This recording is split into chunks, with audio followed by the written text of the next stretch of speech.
বাংলাদেশের ছেলেপেলের অনেকেরই driving licence আছে, কিন্তু লাইসেন্স নিয়ে রাস্তায় বের কোনো লাভ নাই।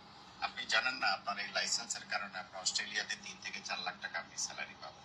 আলশানসের সাথে যোগাযোগ করেন, ইনশাল্লাহ আপনি খুব সহজে সেটেল হতে পারবেন। বাংলাদেশের ছেলে সো বলতে চাচ্ছে, যারা বাংলাদেশের ছেলেপিলে যাদের ড্রাইভিং লাইসেন্স আছে তারা অস্ট্রেলিয়াতে এসে 3-4 লাখ টাকা স্যালারি পাবেন। মানে এক্কেবারে বাটপারি।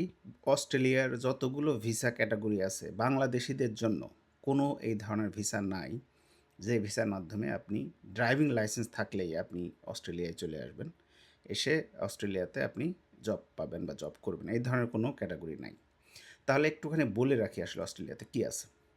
অস্ট্রেলিয়াতে স্কিল মানে পিপলদের জন্য বিভিন্ন ধরনের পাথ আছে, বিভিন্ন ধরনের ভিসা আছে আসলে বেসিক্যালি। সো স্কিল পিপল কারা? স্কিল পিপল মানে কিন্তু ড্রাইভিং জানা মানে আসলে ওরা এইভাবে স্কিল পিপল হিসেবে ধরে না। ওদের অনেক অকুপেশন আছে, বেসিক্যালি থাউজেন্ডস অফ অকুপেশন আছে। তার ভিতরে দেখা গেছে যে যারা অনেক ভালো হাইলি এডুকেটেড, বিভিন্ন ধরনের এক্সপিরিয়েন্স আছে, 10, 15, 20 বছর, 8 বছর, 10 বছর, বিভিন্ন ক্যাটাগরিতে আর কি। তারপরে আইটিতে হতে পারে, মার্কেটিং হতে পারে, ফাইন্যান্স হতে পারে, অ্যাকাউন্টিং হতে পারে।